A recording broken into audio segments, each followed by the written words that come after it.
I'm Richard Porter. I'm Jonny Smith. And this is Smith & Sniff, a podcast in which two friends talk about cars, and this week, Goldie-looking chain.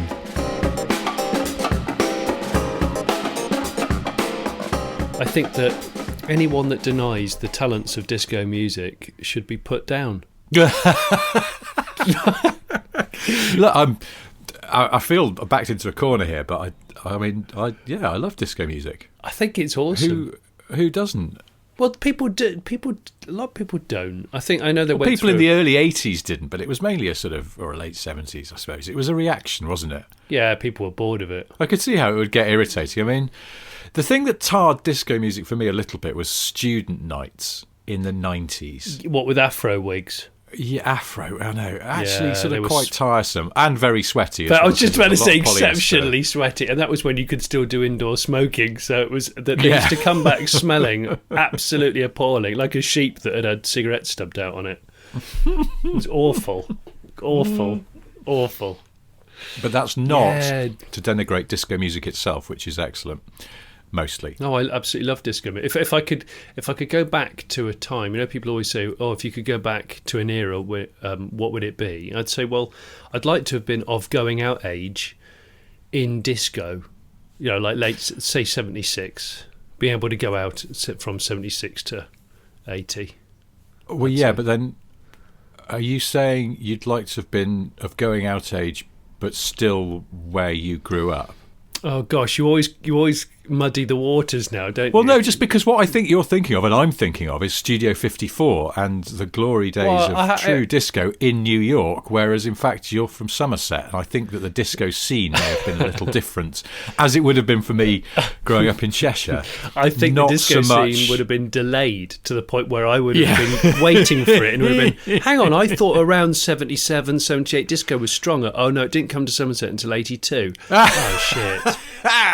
Now, because I was going to say, we didn't get disco in Wilmslow until about 1984, but that's not true, because we were sort of in the shadow of Manchester, which is obviously quite cutting edge when it comes to music. Yeah. And I remember as a teenager, in the height of sort of baggy, and then into Manchester.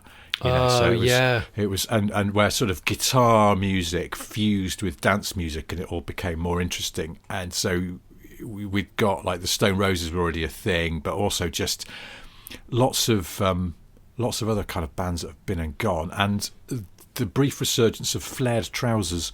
Oh yes, paisley shirts. I do remember the renaissance of the flares, because a fashionable kid in our village who was a really talented skateboarder. Around it would have been late 80s, 89. He suddenly wore... You can't skateboard in flares. The aero's all wrong, surely. He skateboarded in corduroy flares, and we kind of laughed at first, but little did we realise. Could you hear him coming? Because it would go... Oh yeah, there was some serious... it's like a car on the motorway. It's usually around summer when people are going on holiday, and someone's wrapped up something in a massive tarpaulin.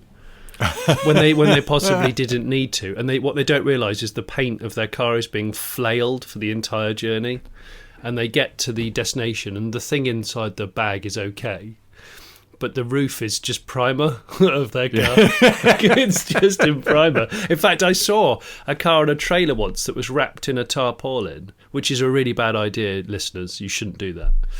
It's much easier to get it wet and then it dry really quickly. And, cars are generally pretty weatherproof, aren't they, if they've got the windows? Well, even if they're not.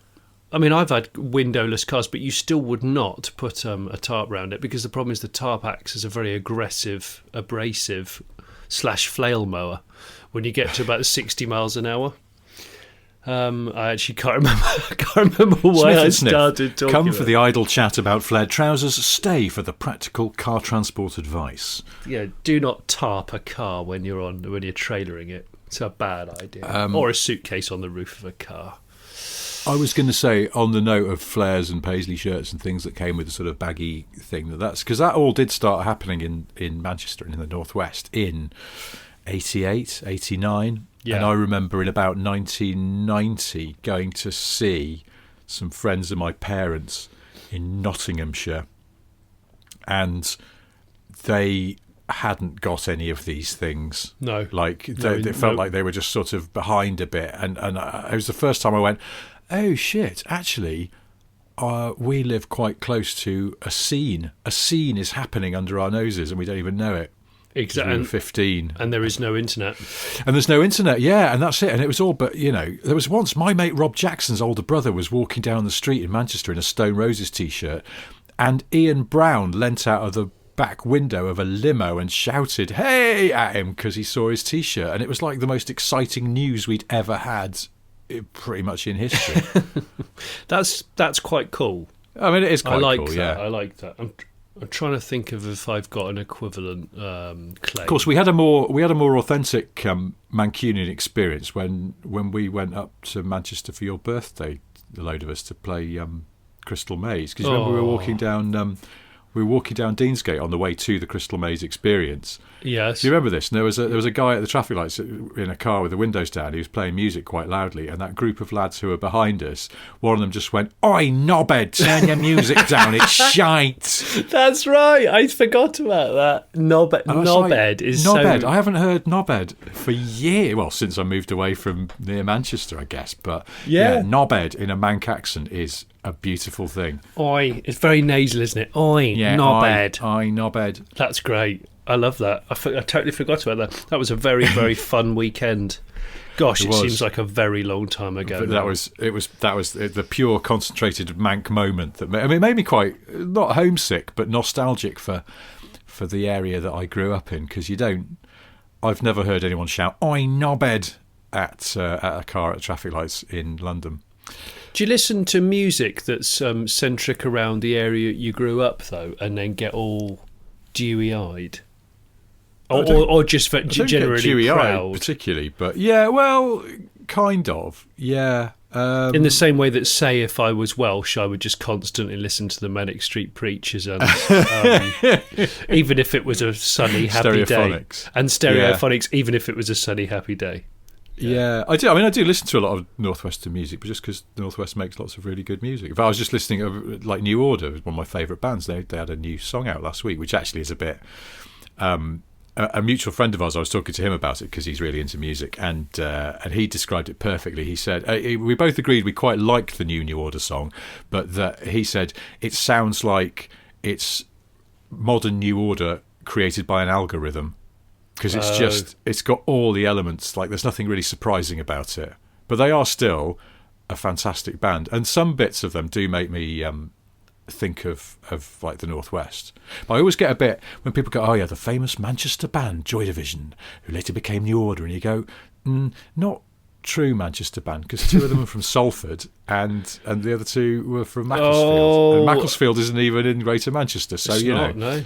Macclesfield's near where I grew up, so yeah. But also, if you've ever been to Macclesfield, this is the second week in a row we've mentioned Macclesfield on the podcast, because I mentioned it last week about Fred Dibner. But if you ever go to Macclesfield, I think Joy Division makes a lot more sense. The sound of Joy Division, because it's the sound of a sort of small, formerly industrial town. I was going to say it's the downtrodden, but nestling on the edge. Industrial Revolution town, isn't it? Yeah, sort of all the old 70s.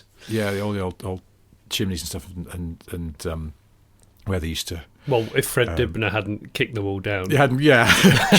Kicked them all down. Yeah. Powerful man. But then you've got these incredible views across to the Pennines, and it's sort of quite epic landscape around it. So what would you listen to if you were driving through it now, Richard? What would you listen to? Joy Division. Yeah, would Joy you? Division. Absolutely. Yeah. Not New Order. It would be Joy Division. Yeah, Joy Division sounds like Macclesfield to me. Weirdly, and I know that's a weird thing to say, but it just sounds like Mac. Okay. I don't know. Mac's quite good these days, because when I go back up to the Northwest, a mate of mine lives near there, and we usually go out for a drink in Macclesfield, and there's loads of nice little pubs and things that have been kind of rejuvenated, and some good restaurants, so you get a good curry and all that. This used to be a car podcast. Well, I was going to say, I didn't want to disturb your dewy-eyed nostalgia. I might dub on a ticking clock over that bit, so it sounds like I'm sitting in an armchair by a fire. Come on, gather round as I tell you a little bit more about the town of Macclesfield. What was I going to talk to you about? I know I have some questions for you because of some enigmatic texts that you sent me recently. The first one is you just sent me a message out of the blue last week or the week before saying... What did I say? Ask me about Kestrel Super Strength, Airwolf TVR Man and Mondeo Des. Oh yeah. And it's like basically writing in code. I don't understand. I was on a journey and I used the voice activation on my phone as like a note maker. And this is what I was. You know, the guy I was telling you about. It was the same piece of road that when we talked about last week about that guy with no trousers on, walking at the side of the road, which is smart shoes on, and no actual trousers. The same piece of road. Okay, I was driving down to my folks' place in Somerset, where I did the podcast last week in the home county, and I was driving my wife's Nissan Figaro because I had to take it down there for some filming. That's the longest journey that the Figaro's ever done by quite a long way. So really? It's not like I didn't trust it, but I had packed a comprehensive toolkit in it, and it's also, as I said before, it's chronically low geared for city. Tokyo spec. Yes, I remember. Use. Yeah. So driving it on the motorway is a commitment. And remind me, that is a 3-speed auto in that, isn't it? It's 3-speed, but it's the ratios of said 3 speeds. It's at 62 miles an hour, so 100 kilometres. It's doing 4,000 RPM. And so if you try and nudge it up to 70, it honestly sounds like you're going to get conrods, you're going to get valves, you're going to get cams just flying. So top everywhere. Gear in that car is 15 miles an hour per 1,000 revs. Yeah. That is quite low. It's very low. I mean, and which is why it's a perfect town car. So I thought I'm not going to drive it at more than 4,000 RPM because I've had the engine rebuilt before and it wasn't pleasant. And what I did do, and this is something I don't normally do, is I took with me some earphones and I put them on and I was listening to the radio through earphones. Uh-huh. And it was quite nice, actually. They weren't really tight earphones. I don't do earbuds because they don't stay in my ears. My ears are the wrong design. And the reason why I sent you that message is because was it Airwolf TVR guy? Did I say? I can't remember what I wrote. You wrote, well, it's Kestrel Super Strength, yes. Airwolf TVR Man, and Mondeo Des. So all on this sort of 20 minutes of driving in this segment, I had a guy at the fuel station pull up. Really aggressively, and he was like a sort of older guy that looked like he'd seen some pub fights, and his car was absolutely flawless Mondeo ST 200, was it? Yeah, the blue one. The blue one, it was blue, yeah, and the number plate was just something Des. And he looked like a proper Des. He looked like he might have carried a flick knife in the 70s, you know. But the Mondeo was immaculate. The Mondeo was absolutely flawless, so it was worshipped. So Wow. I chuckled about that because I thought, yeah, Des, like a bloke called Des or Mondeo Des, it just works, doesn't it? Mondeo Des. You don't get people called Des anymore. I mean, you do, but I can't imagine you'd go and see someone's new baby and go, have you decided on a name yet? Yes, we're going to call him Des. You don't, do you? Des. It's just faded away without any ceremony. You know, totally. There's certain names that people sometimes in newspapers or someone will make a bit of a fuss and go, "Did you know there was only one baby called Nigel christened last year or whatever?" Yeah. But Des has been allowed to slip away. There's no Des. So I chuckled about that. And then as I was driving with these earphones on, just taking it easy, trucking nice and slow, this guy came past me in a TVR, and I've totally forgotten what model it is. It's one of the, would it be the 80s ones that I don't particularly like the look of, with the backlights from a Capri, or they look like the backlights from a Capri. I can't remember what. They were SD1 lights on them. But upside down. But upside down. Okay, so what was that? Is so that a Griffith? 350? No, it'd be a 350 or a 380. Yeah, 350. Okay, 350. He came past me, okay, but he only came past quite slowly, and he was wearing what I can only describe as helicopter pilot earphones with a mouthpiece. Full. I mean, honestly, it was amazing. It was amazing.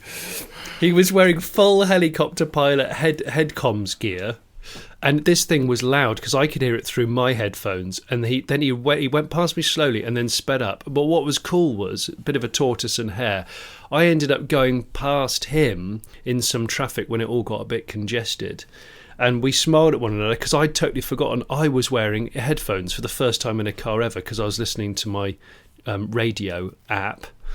And he just looked like someone from Airwolf. I mean, it was ridiculous. But his car was so loud. Did he have the roof down, or was this a convertible coupe? It was a convertible with the roof up. But it was so loud. And I was going to say, when you said a man driving a TVR with helicopter gunship spec headphones and mouthpiece, it was amazing. I was going to say, what an arse, and then I suddenly thought, I'm not going to call this guy an arse because he might be listening after the experience of talking about a neighbour's car and then finding out that one of her friends listens to the show and has pieced it all together. Yeah, that was my embarrassment. That was amazing. I'm not gonna start willy-nilly describing TVR drivers as anything. This could become a worry for us because get an email. Yeah, Mondeo Des is going to roll up his sleeves and come around my house and give me a hiding. Well, I'd like to hear from Mondeo Des, just to hear more about his Mondeo, because it sounds tidy. Would you call him Mondeo? What about Mondes? Could you call him Mondes? The Mondezo. Mondezo, yeah, because he obviously loves his high performance Mondeos, hence the purchase. Yeah. Well, so that was Airwolf TVR guy, which I just chuckled about, but then I thought, actually, it probably makes perfect sense. I bet it's rigged up to a Bluetooth headpiece as well, so he can take calls. Yeah, well, that'd be it. I was told recently that there's a forthcoming very high performance car from a well-known manufacturer, which is so noisy inside that they're going to have to sell it with those kind of headphones. Really? Branded up, yeah. And then and the Kestrel thing was when in amongst the traffic when I saw TVR Airwolf guy, of which the problem is then I got an earworm and I started to sing to myself the Airwolf theme tune because you just can't resist it. It's just that addictive. There was a delivery curtain-sided lorry with Kestrel Super Strength Lager adverts all over it. Right. And I thought, if you're going to sell a beer, a lager, which is a bit too strong for its own good, yeah, why would you name it after quite a cool bird of prey? I'm just trying to work out why. Why was that a good idea? Kestrel. Well, do you think of a Kestrel as being a bit of a, bit hard, trying it on a bit of a seasoned drinker? What? It gives it a certain majesty, and also they have a sort of beady-eyed thuggishness about them, birds of prey, don't they? So, also there was normal Kestrel as well, I think, wasn't there? Kestrel was a whole sort of family of beer. I think Kestrel is a family of beer, but the Super Strength is where they just wound it up. They just put the boost, they put an extra couple of bar of boost into it. Yeah. Didn't they?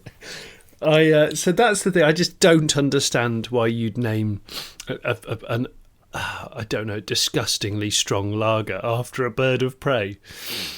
Especially a Kestrel, because that's quite a small bird of prey in the world of birds of prey. Eagle and all those, the bigger ones would have been better. Buzzard super exactly, strength. Buzzard. That sounds a bit ratty somehow. Buzzard. I mean, Buzzard sounds like it's going to make your head. You'll have to shudder your head after every sip. It sends you to you know what I mean? You're doing it. I can see you doing it while you're talking to me. So that was that. There we go. Now I have to. The other thing, which I think you mentioned on Twitter last week, which was that you've got a story involving. Was this Max Power when you had? There's a car, the band Goldie Looking Chain, and a terrible write-off. Oh, Would yeah. these be the main component parts of this? Well, yeah, I'm going to shamelessly plug my YouTube channel here because the current video as I speak to you is one of an old electric motorcycle which I bought and consequently got introduced to Charley Boorman. as you do, who's about to release his series of riding a really long way with Ewan McGregor. That's not. What is it now? It's a long way up this time. Isn't long it? way up. Yeah, I know a couple of people who've worked on that, and it looks a good brilliant. time doing it. Yeah. And what next though? He's done long way down, long way round, long way up. That's it. He's out of long way out, where he tries to ride a motorcycle to the moon. Might be the only. I thought you meant across the sea with the paddle tires. Long way out. They just go. They start at the coast, the seaside, low tide, like let's say Weston-super-Mare, and him and Ewan, they just have to pin the throttle and they just have to count. All the crowd just count and they go, right, if you can do it more than a minute without sinking, brilliant. There's no chance of ever getting to France. In fact, you're going the wrong way if you go to Weston-super-Mare anyway. But you know what I mean. So I think long way out would be just ride a motorbike across the water. Go. Long way out is riding out to sea. So long way off is he's fired towards the moon on a motorcycle. That's a long way. Yeah, that is a long way out. Yes. I mean, he has quite crazy eyes at the best of times. Imagine his eyes when he's being launched off the surface of the earth by a rocket-powered motorcycle. Charlie's eyes would be incredible. Incredible. In fact, who needs Charlie's Angels when you've just got Charlie's eyes? Charlie's eyes. But do you remember when BMW put that sort of ring of light around the 4 round lamps as their angel eyes? The angel eyes, but then no car manufacturer followed it with the Charlie's eyes, which was modelled on incredibly big headlights, slightly scary. I think we've said this before in a previous video or a podcast, but you know when you try and have a stare off with somebody, I do it with my kids. If you try and have a stare off without blinking or laughing, imagine Carl Fogarty and Charley Boorman having a stare off. Oh my God! It would just be motorcyclist laser eye off. It would be. They'd almost measurable. They'd burn one another. One of them would burn from the intensity of the stare. I was going to say that only ends when one of them melts. I think that's going on for days. I think Fogarty's eyes could damage someone. He could look too much at someone and can damage them.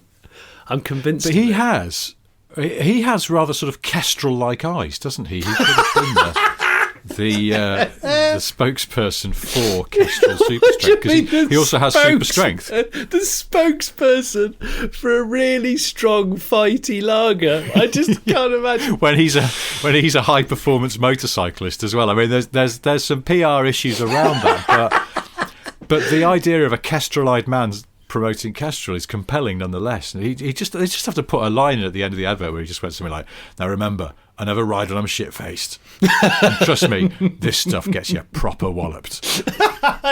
Oh, can we just do the advert for it, even if it doesn't happen? Should we just volunteer to make an advert? I just think it would be amazing. It would just be so good. It would be Carl Fogarty riding flat out across some Yorkshire moors. Obviously no helmet or pads, because he's probably got a shirt that's slightly unbuttoned. And he's you know like a trophy truck where the suspension's doing all the work but the body's just staying dead flat. Yeah. That's what Fogarty would be like. Anyway, he's going so was like fast. A really low helicopter tracking shot alongside him, and he's just crouched down, hair swooped back by the wind, but the wheels are just going up and down on this undulating Yorkshire road. Oh, it'd be amazing. But it's he's almost eerily still. Yeah, it's almost like those spoofy Old Spice adverts which came out a couple of years ago, which were brilliant. Yes. And we don't even need to commission some music for it, because use the Airwolf music. All right, I'm Carl Fogarty. Where's Carl Fogarty from? I can't even remember. Isn't he from Lancaster? Is he Lancastrian? Yeah, I think he might be. Lancashire? Yeah. So most fast motorcyclists are from the north, from the north of England. I don't know if it's something in the water, but we need to make that happen, man. I think he's the face and the sound of Kestrel. Kestrel lager. Yes. Talking of Lancastrians, we've got a bit of follow-up on last week's show. Someone on Twitter sent me a link to the original BBC show that made Fred Dibnah a TV star, which was just sort of a fly on the wall thing, watching him bring down a chimney. And there was just an 8-minute clip that the Beeb had put online. Yeah. Because it was in a sort of on this day in 1979, I think it was. And it's just watching Fred Dibnah. Good year, a fine year. Absolutely fantastic. And then somebody else put the link to the full show, which is on YouTube. So if people are interested in more Fred Dibnah, and you should be, because it was wonderful. I was talking, as we were earlier, about getting misty-eyed about things Dibnah from your childhood. I watched 8 minutes of Dibnah, and it was just like... It was like being a kid again, because I remember watching those shows when I was little, and it was so gentle, and he's so brilliant. It's well worth seeking out a Lancastrian man dismantling a chimney, because he didn't blow this one up. He's just taking it down brick by brick from the top. Really, just with a chisel and a hammer? Yeah, and it's him alone. He's got a mate who's down the bottom, and there's a brilliant bit in the 8-minute clip. There's a brilliant bit about why he explains that, because his mate's an older bloke, and he's going, well, you can't have these young lads, because, you know, girl walks past, they're off, you know, they're not looking out for you, or they're off, you know, they're feeling a bit rough because they've had a big night the night before. Well, Ernie's teetotal, so that's not a problem, you know. And it's just it's the whole thing is great. I would urge you to watch it. The other thing we need to follow up on, and if you've never heard of Fred Dibnah, Google him and watch this. You'll get an idea of what we are talking about, because he was a very eccentric but utterly British man. Yeah, for good and fantastic. For bad, I suppose. I saw someone else pointing out, making a good point, that in a way he's sort of the spirit of Fred Dibnah lives on in Guy Martin. Oh, completely. I could see that. Completely. I hadn't really thought about it before, but it's absolutely right. You do see the crossover. Yeah, when I first saw Guy Martin on TV with the boat that Guy built, I immediately went, it's Dibnah reincarnated. If he's interested in Industrial Revolution machinery and maybe wartime paraphernalia, that's Dibnah. He just happens to be, but whereas Dibnah was quite sort of slow and, you know, stocky and sooty, Guy Martin is sooty, but he's fit as a fiddle, and he obviously can ride a motorbike around the Isle of Man TT without dying. So I don't think Guy Martin's sooty. I think he's oily. Oh, do you? Well, he's always under a lorry, isn't he? When he's not riding a motorbike, he's just under a lorry. And I always, when I'm under a car, I always catch the sort of bridge of my nose on the bell housing or something. So I've got a stripe. I've got like a crappy badger's stripe of mud, oily or mud on my nose bridge. And you know what I look like? I look like the sort of twat that's about to go and do a paintball mission. But he hasn't quite put his war paint on properly. Oh, right. I thought you were going to say you look like a negative image of Adamant. Adamant, yeah. Talking of 1979, that's pure Adamant era, isn't it? Yeah. Didn't Adamant only have one good song? Because Stand and Deliver was good, but the other one wasn't. Well, Prince Charming? Yeah, it was rubbish. That was all right. Ant Music, that was all right. Was it, though? It's catchy. Yeah, I'm not convinced it was very good. I'm convinced. Think Stand and Deliver. He can have that. That's good. But the other one, didn't he get institutionalised quite recently? Well, in this century, definitely he's had some troubles. Yeah, I think he at one point, it's the most bizarre thing. Did he throw a disc brake through a window of a pub or something? Something mad like that. Yeah, but he also went into the there's a charity shop not far from where I live, actually, in Kentish Town, and there's this charity shop that's for the, you know, sort of Diane Fossey guerrilla rescue type stuff, and it was near where he lived. Right. And he went in there and became obsessed by it. I might be misremembering some details here, but the gist was obsessed. That he became obsessed because he kept walking past his shop. He became obsessed with the gorillas. And he ended up like writing a song about rescuing gorillas and trying to give all the money to gorilla rescue. And they were a bit like, please leave us alone, Adamant. And then he threw a disc brake through a pub window or whatever. Yeah, we've definitely got sidetracked. We've definitely got sidetracked now. Oh, so I was supposed to be talking to you about the Goldie-looking chain. Oh, yeah. Well, hang on, hold that thought. I was just going to say, while we're rounding up from stuff from last week, Matra Rancho news. Oh, never bored. One of the two ranchos for sale in Britain has now sold, it seems. The white one has gone, but that orangey one we were talking about last week is, as far as I know, last I looked, that was still for sale. If anyone wants to pay $15,000 for a Rancho, they do, and they need to then let us drive it extensively. Yes, please. So, but then that guy sent you scans of 2 Rancho brochures, which you passed on to me, which were absolutely fantastic. Oh yeah, he did. Yeah, thank you for that. I need to find his name. Bertie Redfern. God, I've got it here. You've got it written down already. You absolute, yeah. But there's 2 Rancho brochures, and I remember having both of them when I was a kid. When I was trying to persuade my dad we should get a Rancho, and he said, "Well, no, it's not. It's silly because it's not practical because it's only 2-door and it pretends to be 4-wheel drive, and it's not. It's a fake." And my dad had got its number, but I think he was missing the incredible attraction of a Rancho to a 6-year-old child. So we had all the brochures, but no actual Rancho. And I realised from looking at these brochures that when I said the orange one for sale, I was trying to tempt you because it had got a factory fit tow bar. I'd forgotten. All of them did. It was standard fit. Tow bar was standard fit. Tow bar was standard in Britain, certainly. This tow bar was standard. Because the interesting thing about the Rancho, in Britain at least, was it was just one trim level. There was no farting about. As far as I can see from the brochures, there were no options really, except early ones didn't have a radio. You had to fit it yourself. But yeah, it just came as it was. I love that. And that included the tow bar. I'm trying not to talk much about Ranchos because every time we do, it plants a seed in my head as to why I want one.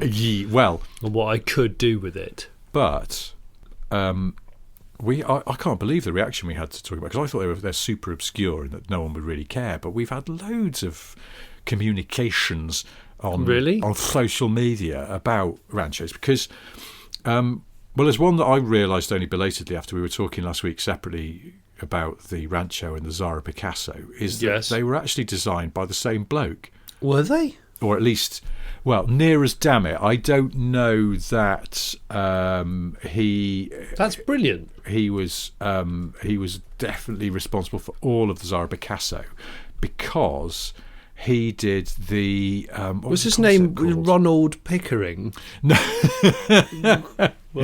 No, his name was Antonis Valanis. He was Greek, and he worked for Matra, where he designed the Rancho and the Marina, apparently, a sports car. Okay, yeah. And then he went to Citroën. He did the Zane concept car, which was basically the Zara Picasso. It's what became the Zara Picasso. So, yeah. Weirdly, I did not know that. That's a cool thing. Yeah, but then the Rancho information just gets better and better. Somebody pointed out that one of the lead characters in Brookside, whose name I've now forgotten, had one when Brookside started off, and then replaced it with a Frontera. So to people who aren't based in the UK listening to this, there's so much confusion. Fred Dibner, Matra Rancho. Which might not translate very well. And then Brookside, a very, very lesser-known soap opera, TV. Yeah, well, it was quite big in its day, but... When did it stop? In the 90s? Well, I reckon it soldiered on into the 2000s. Do you? Yeah. Shall I look it up? In a sort of undignified way where they probably just started putting really massive scandals in to try and spice things up to no avail. But I remember the music was really... I quite like... I'm going to say this... I was young and silly. I quite like the music. I don't remember it being a classic. It was a classic. Am I allowed to play it or not? No. Because of stuff. 2003, Rich. Yeah. 1982 to 2003. God, that's a lot of scandal and shouting and love and hate that might have but gone not on. A lot of Ranchos by the sound of it, because it got replaced by a Frontera. So but anyway, the single most extraordinary Ranchofact that has come out of the last week since we talked about the Rancho on then previous podcast go tell me is that top celebrity Rancho owner, not the guy off Brookside, Lulu. What? Lady singer Lulu had a Rancho, and she crashed it head-on into a Capri one night whilst coming back from performing in Margate. Seriously? Extraordinary. Wow. Lulu had a Rancho. And to me, I thought that's quite interesting. That I sort of feel like that suggests that the Rancho was, quite exotic, seen as quite exotic and posh and cool. And I mean, I don't know that. I mean, I'm trying to think. What would you think Lulu would? I'd assume that in the late 70s, Lulu would drive a Mini because. But she did that. Did she have children, or has she had children? I don't know, actually. Because maybe it's her. Because don't forget, we've said this before. It predates the Land Rover Discovery, but it kind of was the Freelander or Discovery before they existed. Without the 4x4ness, which most people don't even use anyway. True. So, well, particularly if you've got a Freelander 1 now, because chances are the reduction drive's broken and you've had to take it off. So a lot of Freelander 1s are just front-wheel drive now anyway. That's just brilliant. She had a head-on collision and she's not dead in a Rancho. No, well, so someone on Twitter had found the newspaper cutting about this from the Daily Mail back when it was a newspaper, and it showed the Rancho really quite scrunched up, but not totally destroyed. She got out with sort of cuts and bruises, and then they found a stock photo, from a photo library of the actual Capri, which was ruined. So really, yeah, Lulu's Rancho 1, Ford Capri of a stranger 0, but. Yeah, so there we go. Gosh, the internet just gets better and better and better. You see, when people say it's evil and bad, sometimes the internet is a force for good, and in this case, it's just furthering the sum total of our Rancho knowledge. Lulu, Scottish smouldering lady singer who did a thing once with Take That, head-on crash to Matra Rancho when it was new. Gosh, well. Maybe we should get back to the chat about the Goldie-looking chain. Another, if you're a foreign listener, another obscure. Well, you say this, but I've seen at least 2, maybe 3 comments on YouTube or things on Twitter from Americans going, "I know who Fred Dibner is." So, he's not totally alien to people overseas. Okay, all right. Well, I'm Goldie-looking chain might be pushing it, but I want to hear this story nonetheless. Okay, so the Goldie-looking chain story is when I worked on the Max Power magazine, I had an idea to build them a car and gift it to them.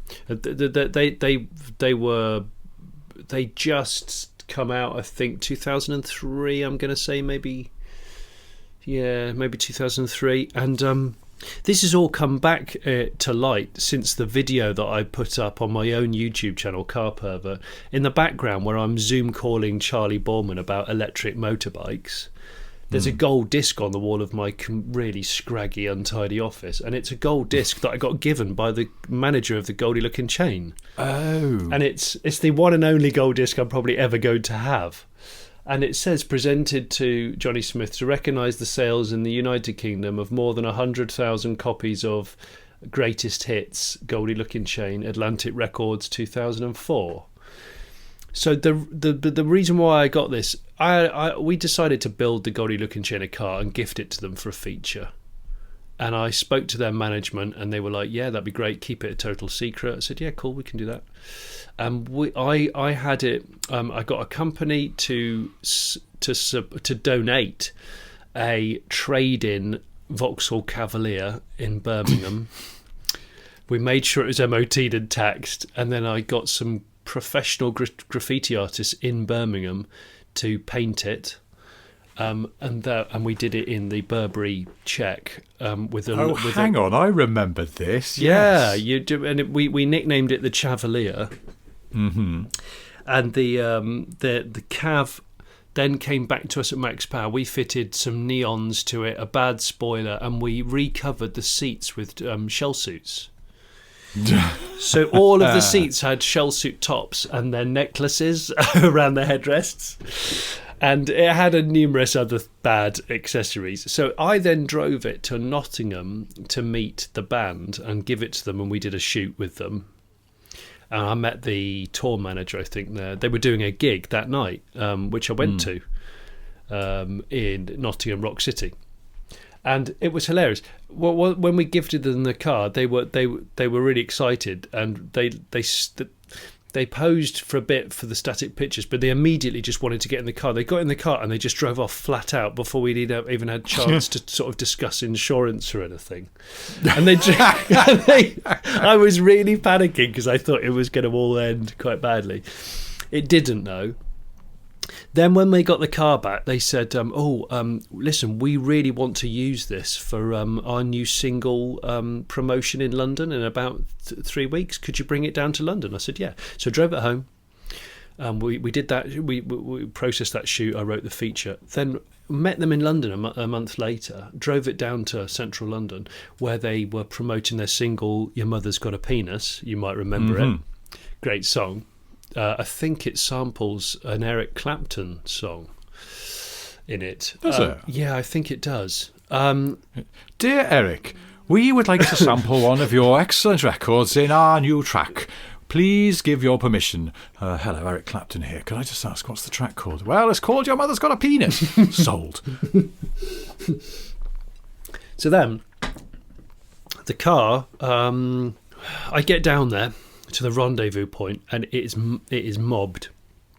There are dozens and dozens and dozens of people all wearing tracksuits, and there's a whole team of roller skating girls wearing Burberry, and there's a Bedford Rascal little van, or a Daihatsu Hijet, one of those types that's painted like the A-Team van. Right. And the Goldie looking chain turn up, and I'm in the Cavalier, and we do this procession with huge, I think it might have been the A-Team van, had a PA system on the roof playing their new single, and we just roadblocked major parts of London at about 10 miles an hour as a procession. It was really good, really successful. Then when it all finished, I had the manager of the band in the car with me, and they said, could you drive us back to Atlantic Records? I said, yeah, no problem. We were driving, and I'm pretty sure I wrote it down. It was Pall Mall. And as we were driving down Pall Mall, we stopped at because a lady was crossing the road. There was a car in front of us that had already stopped, and I'm telling you all this information because in a van, little did we know, behind us ran a red light and was looking in the opposite direction, not paying attention, and didn't even hit the brakes, and went straight into the back of me in the Goldie looking chains Cavalier, which then went straight into the car in front, which nearly pushed into the lady who was crossing the road. I remember vividly hitting the steering wheel with my head because I don't think the seatbelt retracted properly. The manager of the car nutted the dashboard in the passenger seat. We both kind of went, are you all right? Yeah, I'm fine. The sound was terrific. Got out the car, and the boot of this Cavalier, which was a saloon, was vertical in the air rather than being horizontal, with all the lights and all of the rear end was just pointing completely at the sky. It was like a hockey stick shape. It was amazing. The guy in the van was apologetic, so we called the police, got all that sorted out. We got the car recovered back. I got it recovered back to the car park of EMAP Publishers where I worked.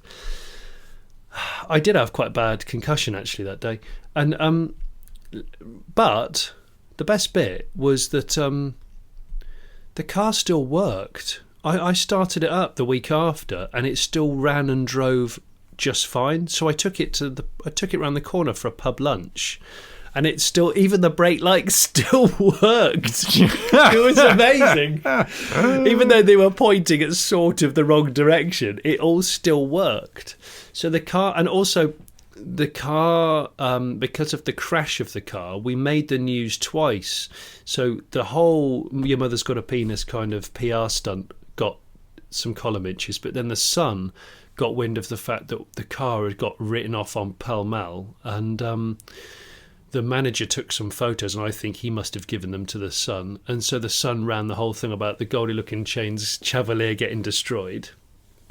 And then, of course, the car. Then my editor, which I've probably mentioned this to you before, my editor gets a call a week or two later from Burberry, Burberry's lawyers, with strict instructions to destroy the car.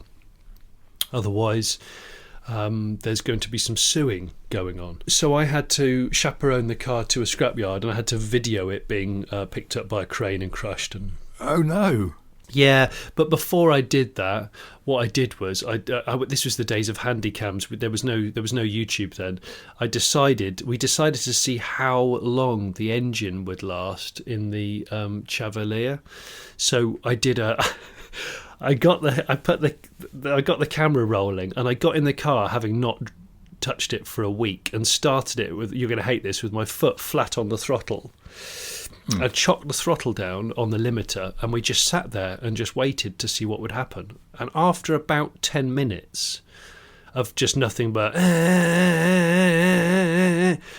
we noticed there was fire under the car, and all it had done is set fire to all the exhaust rubber hangers, because the exhaust was starting to glow. Oh my God!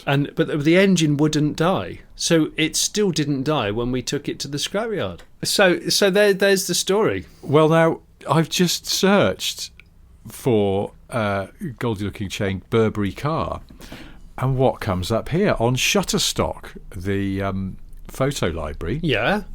A photo titled "Chav Rally organised by Goldie Looking Chain, London, Britain, 25th of October 2004.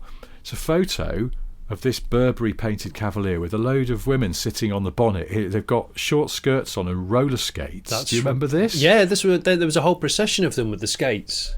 And GLC T-shirts on. There's some more on the roof, and there's a load of people standing behind the car with sort of fake protest signs. That's right, which says just random stuff. Random sort of GLC lyrics. But in the driver's seat of the car, leaning out of the window, I think sort of trying to flick the V's and pulling a very strange face, is you. Well, I can neither confirm or deny. Without saying. I mean, it's a younger version of you. People might not immediately clock it as you. Well, it was. But that's you. It was 16 years ago. 16 years ago. So yeah, I'm going to say that scientifically speaking, you were definitely younger 16 years ago than you are now. I had silly spiky hair and a goatee beard. You got quite a thin sort of Beppe DeMarco style goatee beard. Yeah. Yeah. And, yeah, that's me. That's me. And I think you're flicking the V's. Or you're just doing a kind of gang sign. I can't really tell. But what did you type in? Goldie Looking Chain? I typed in Goldie Looking Chain Burberry car. There's quite a few pictures come up. Most of them are the band. I can't believe the car got crushed, because actually you got some use out of it before that, though, because there's quite a few pictures of it with the band in different places. We tried to obviously get quite a lot of use out of it, and it was a really cool PR stunt. I mean, obviously we did the Max Power feature with it. The guys who did the graffiti. I've got this picture up now. At the rally. There's another one. It's a lot. There's of fun. One on Getty Images as well. Is there? Yeah, this was on Oxford Street. You did this. Yeah, we were right in the centre of town. And you're just on the Getty one. It's a different photo, same setup, but it's a different photographer because the angle's different, and the women on the car are pulling slightly different aggressive faces. The car got gestures, mobbed, and you're just in shot pulling another face. I'm just being because in the Max Power era, you had to always be overly expressive with your facial expressions. That was because, of course, it was all still photos. There was no videos really, for good and for bad.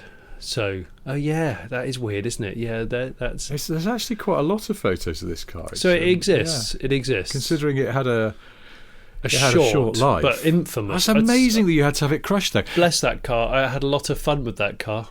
In its short, the drive back from Nottingham was a fun one. I remember. Because obviously people looked. If I had £1 for every time I'd heard the phrase "the drive back from Nottingham was a fun one," I'd be a millionaire. But Anyway, this is probably a good time to wrap things up. I'm glad we got that story though, because I was waiting for that one, and also some closure on the cryptic text message about Airwolf TVR man, which has now been satisfactorily answered. Was it satisfactory? And then some. It was actually, because it's not what I expected, and that's always a delight. So yeah, cheers for that. Anyway, thank you as always for listening to Smith and Sniff the podcast. Please do like and subscribe, and then like again just to make sure. Also, I have 3 pieces of information to share with you. 1, Jonny has a solo YouTube channel called Car Pervert with lots of excellent videos featuring him on there. Go and check out Charley Boorman and the electric motorcycle, for example. Number 2, I still have a book out. It's called The Medium-Sized Book of Boring Car Trivia by Sniff Petrol, which is available exclusively on Amazon. And 3, the only street in Britain where you can drive on the right is Savoy Court outside the Savoy Hotel in London. Is that true? Yeah. Wow. And it's because it's more logical to go in that way, and also in the old days it meant that the door of a carriage where a lady would be sitting would be nearest to the door of the hotel, allowing elegant egress straight into the premises. Also, though it is the only street where you drive on the right, it is technically a private road, so it's not breaking UK law, but it looks like a real street because it has double yellow lines and all sorts on it. I thought we were going to have an argument about Opel Capitans and whether or not only really because means captain or not. You don't believe me. I don't think Capitan is captain in German, so that car is called, well, it's not. That car is called the Opel Capitan, but in Britain it would be the Vauxhall Captain. Such a thing was. I just love that. Would anyone drive a car that's called the Captain? It just sounds. Well, there was the Opel Commodore as well. I mean, they were quite into their. Oh, of course, ranks. And the Senator and the Admiral. So was the Admiral? Yeah. Admiral. Yeah. Was there all of those things? Opel Admiral? Cadet as well. But that doesn't sound so bad for some reason. Well, because it's spelt the German way. That's why. This is my point. Capitan They're all spelt the German way. I'm going to look it up. The Capitan isn't German in captain in German, I'm pretty sure. I just don't think we'll come back to this next week once we've found some way in the world of looking up what foreign words mean. If only such thing existed. Until then, thank you for listening. Bye. Goodbye.